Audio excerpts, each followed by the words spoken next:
You will hear a number of different recordings, and you will have to answer questions on what you hear.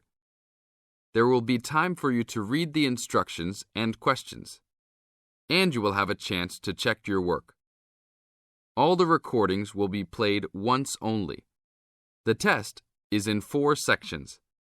Write all of your answers in the listening question booklet.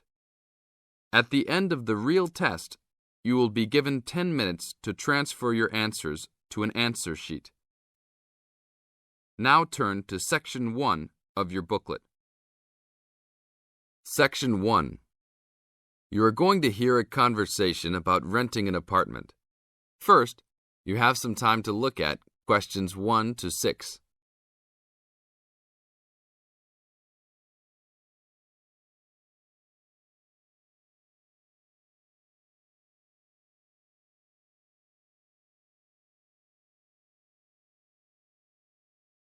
Before we start the test, look at the example of your question booklet and listen to the tape. How can I help you, sir? Hi, I'm interested in renting an apartment in your building. Can you show me around inside? Sure, my pleasure. In the tape, the man says he is interested in renting an apartment in your building. Therefore, the word apartment has been written down. Now, we will play the recording. Now listen to the tape and answer questions 1 to 6. How can I help you, sir? Hi, I'm interested in renting an apartment in your building. Can you show me around inside? Sure, my pleasure. Do you know what kind of apartment you're looking for? I'm thinking of something for my best friend and I. The apartment doesn't have to be too big, just something comfortable for the two of us. I'm looking for a kitchen, 2 bedrooms and a bathroom, just something simple. Okay, well, let me show you what we have to offer. We divide our apartments into 3 categories. There are standard apartments, upgraded standard apartments, and luxury apartments. Please follow me. This apartment just went up for rent yesterday. The old tenants moved into a larger one. This apartment is what I call the standard apartment. It's small, but has everything you need. The kitchen comes with a refrigerator, an oven, and a stove. There is 1 bathroom with a shower, but no bathtub.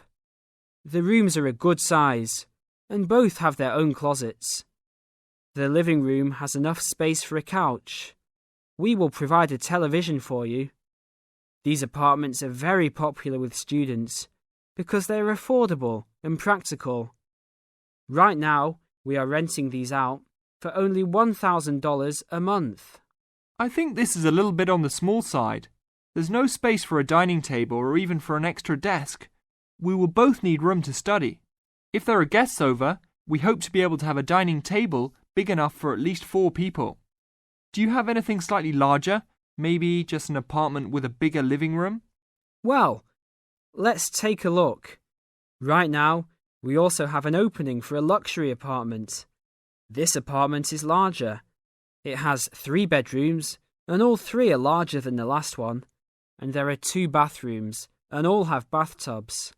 The kitchen is also larger, and come with an additional dishwasher and freezer. The living space has plenty of space for a dining room. How much is the rent on these apartments? These are more expensive, usually in the $2,500 range. Don't forget that there is an additional bedroom, so you could find another roommate to lower the cost. I think that's a little bit on the expensive side. We don't really have the time to find another roommate, so it's probably better to stick with the 2-bedroom places. Is there anything between these 2? Come with me. I can show you this apartment right now. But there are people living in it. There are no more of these kinds of apartments available at this moment. But if you decide that you like it, I can put you on the waiting list. And as soon as we have openings, you will be contacted. Sure, let's take a look. This is the upgraded standard apartment. As you can see, it's larger than the other 2-bedroom apartment. There are 2 bedrooms and 2 bathrooms one in each room. The living room comes with a television, but no furniture. The kitchen is around the same size as the other smaller apartment. The basic difference is the additional bathroom and larger living room.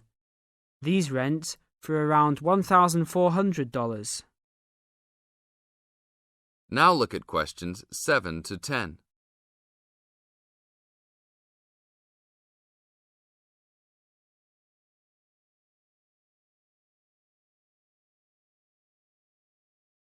Now listen to the tape and answer questions 7 to 10. Seems like a good deal. Do you know when an apartment like this will be available? That's hard to say. I know these people who live here right now should be graduating soon, so they might be moving out. Well, I guess I'll put my name on the waiting list. Hopefully there'll be an opening as soon as possible. That sounds like a good plan. I will notify you as soon as we have vacancies. You will have to leave us some information and a student identification number. Sure, no problem. My full name is Robert Jack Browning. Could I have your age, please? I'm 38. Your major? I'm studying biology. How about naming some of your hobbies?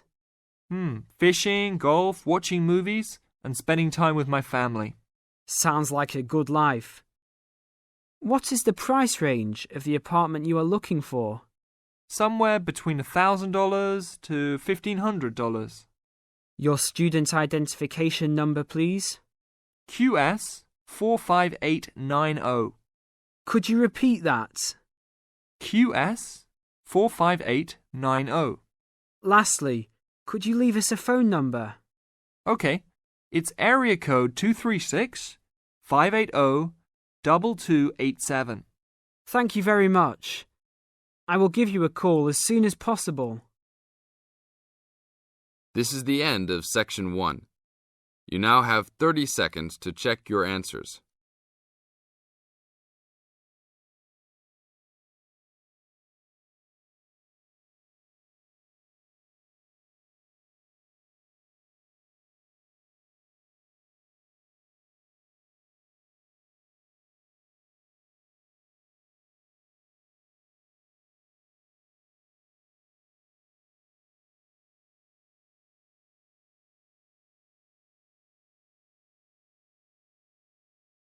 Now turn to section 2. Section 2. You are going to hear a lecture about the Miners Hotel. First, you have some time to look at questions 11 to 14.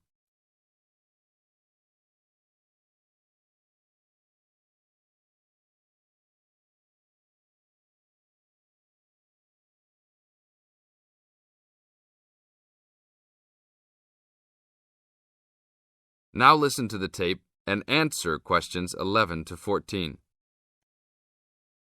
Good evening and welcome to the Miner Hotel. We are pleased to have you as our guest. I will give you a brief information session to tell you everything you need to know to make this a pleasant stay. The Miner Hotel was built in the 1850s, during the Gold Rush period, also nicknaming our state the Golden State. People from all over the country and even from other countries came to seek their fortune here in these hills, creating cities overnight. In this city, many Gold Rush hotels soon opened up. This particular hotel was built in 1851, but was destroyed during an earthquake.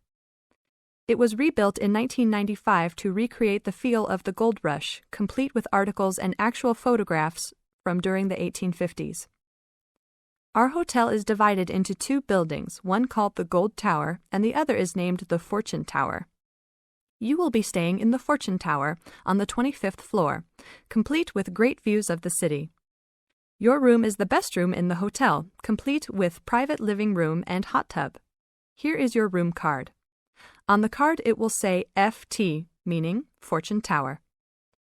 On the bottom of the card it will say 2515. The 25 stands for the 25th floor, and the 15 stands for the 15th room on that particular floor.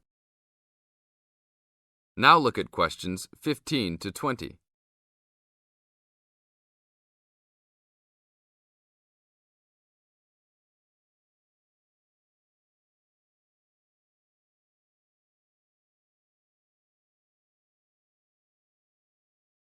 Now listen to the tape and answer questions 15 to 20. There are emergency exits in both towers of the hotel. They are located on the south side, opposite the elevators.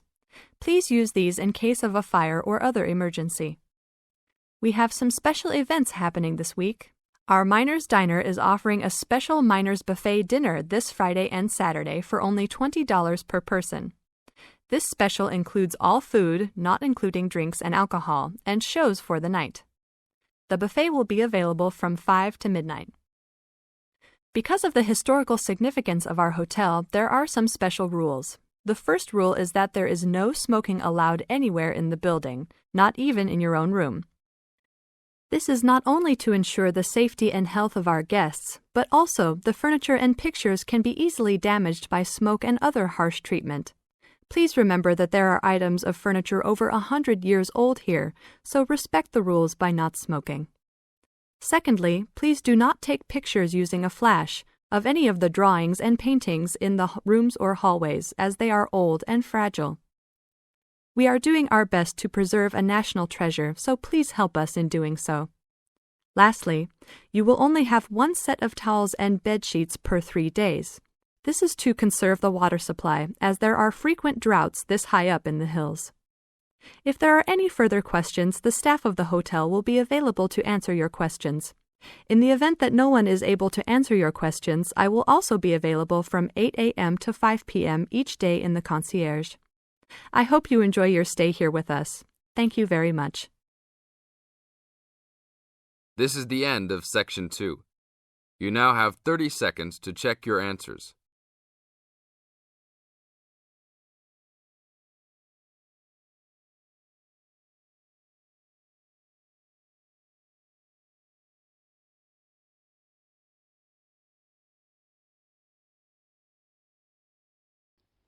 You will hear a tutor and 2 students discussing a business case study. First, you have some time to look at questions 21 to 30.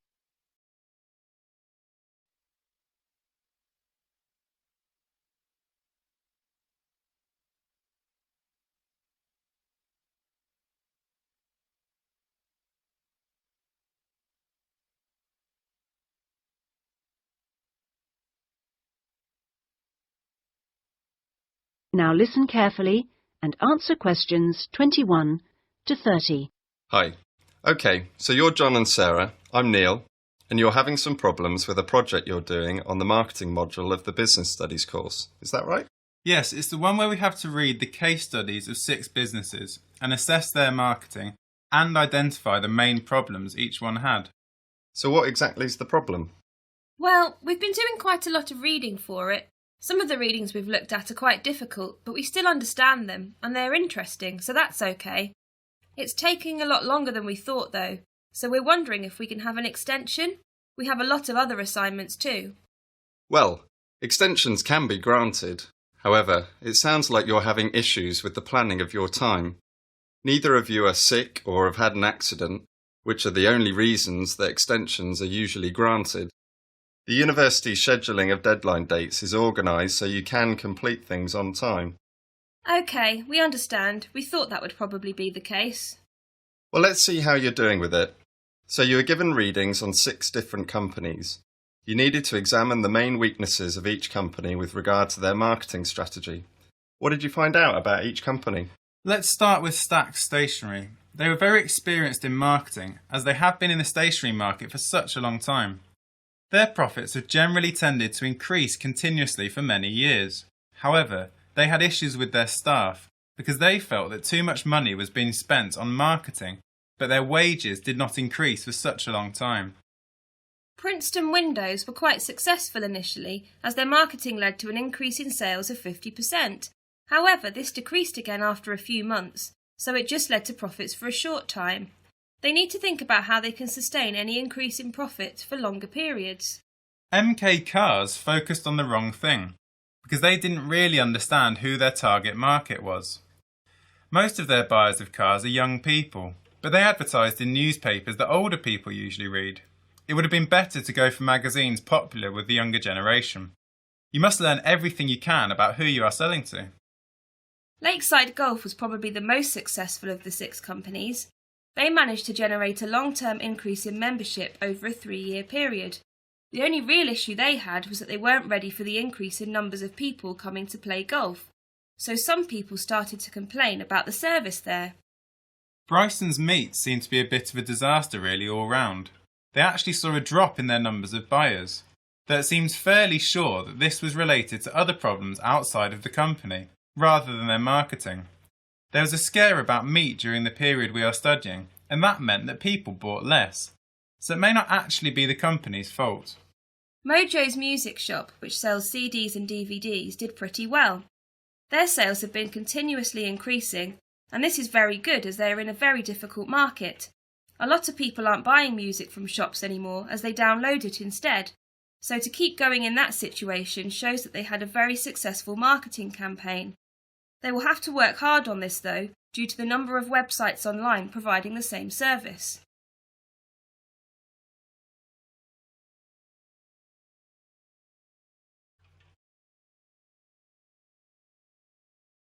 Well, from listening to what you've told me, it seems like you have a fairly good understanding.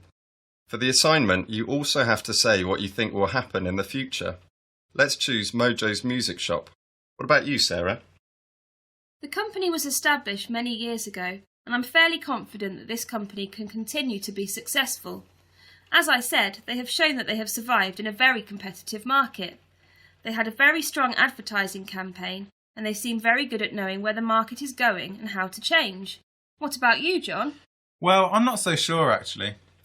There are just so few music shops that manage to survive these days.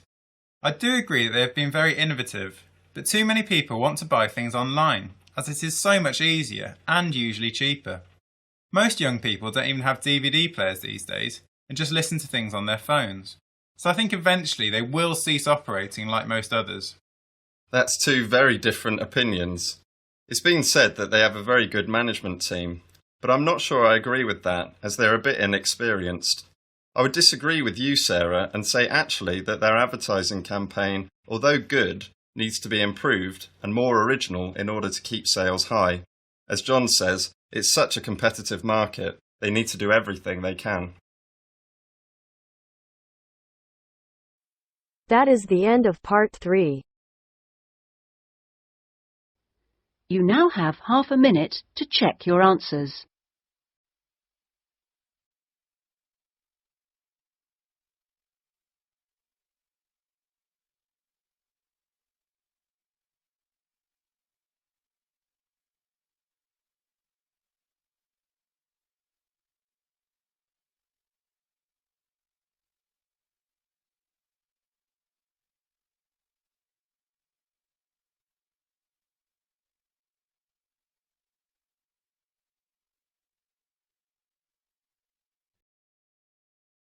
Now turns to part 4.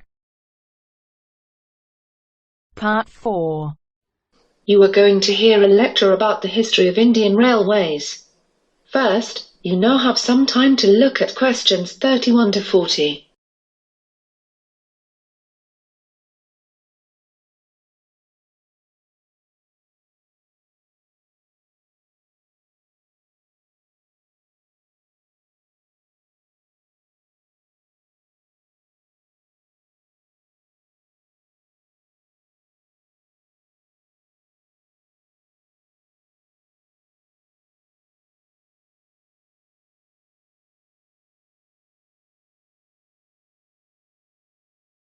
Now listen carefully and answer questions 31 to 40.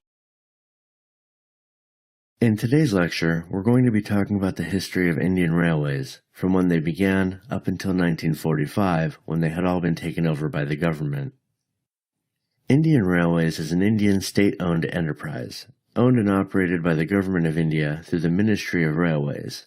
It is one of the world's largest railway networks, comprising 115,000 kilometers of track, over a route of 65,000 kilometers, and there are 7,500 stations. It transports over 25 million passengers daily, which is over 9 billion on an annual basis. Indian Railways is the world's 9th largest commercial or utility employer by number of employees, with over 1.4 million employees. The history of rail transport in India began in the mid-19th century. The core of the pressure for building railways in India came from London. In 1848, there was not a single kilometre of railway line in India. A British engineer, Robert Maitland Brereton, was responsible for the expansion of the railways from 1857 onwards. The Allahabad-Jabalpur branch line of the East Indian Railway had been opened in June 1867. Brereton was responsible for linking this with the Great Indian Peninsula Railway, resulting in a combined network of 6,400 kilometers. Hence it became possible to travel directly from Bombay to Calcutta. This route was officially opened on the 7th of March in 1870, and it was part of the inspiration for French writer Jules Verne's book Around the World in 80 Days. At the opening ceremony, the Viceroy Lord Mayo concluded that if possible, at the earliest possible moment, the whole country should be covered with a network of lines in a uniform system. By 1875, about £95 million were invested by British companies in Indian railways. By 1880, the network had a route mileage of about 14,500 kilometers, mostly radiating inwards from the three major port cities of Bombay, Madras, and Calcutta. By 1895, India had started building its own locomotives, and in 1896 sent engineers and locomotives to help build the Uganda railways. In 1900, the Great Indian Peninsula Railway became a government-owned company. The network spread to the modern-day states of Assam, Rajasthan, and Andhra Pradesh, and soon various autonomous kingdoms began to have their own rail systems. In 1905, an early railway board was constituted, but the powers were formally vested under Lord Curzon, the then Viceroy of India. It served under the Department of Commerce and Industry and had a government railway official serving as chairman, a railway manager from England, and an agent of one of the company railways as the other two members. For the first time in its history, the railways began to make a profit. In 1907, almost all the rail companies were taken over by the government. The following year, the first electric locomotive made its appearance, and with the arrival of World War I, the railways were used to meet the needs of the British outside India. But with the end of the war, the railways were in a state of disrepair and collapse. In 1920, with the network having expanded to 61,220 kilometers, a need for central management was mooted by Sir William Ackworth, a British railway economist. Based on the East India Railway Committee chaired by Ackworth, the government took over the management of the railways and detached the finances of the railways from the other government revenues. The period between 1920 and 1929 was a period of economic boom. There were 66,000 kilometers of railway lines serving the country. The railways represented a capital value of some 687 million sterling, and they carried over 620 million passengers and approximately 90 million tons of goods each year. Following the Great Depression, the railways suffered economically for the next 8 years, and the Second World War severely crippled the railways. Starting in 1939, about 40% of the rolling stock, including locomotives and coaches, was taken to the Middle East. The railway workshops were converted to ammunition workshops, and many railway tracks were dismantled to help the Allies in the war. By 1946, all rail systems had been taken over by the government. That is the end of part 4. You now have half a minute to check your answers.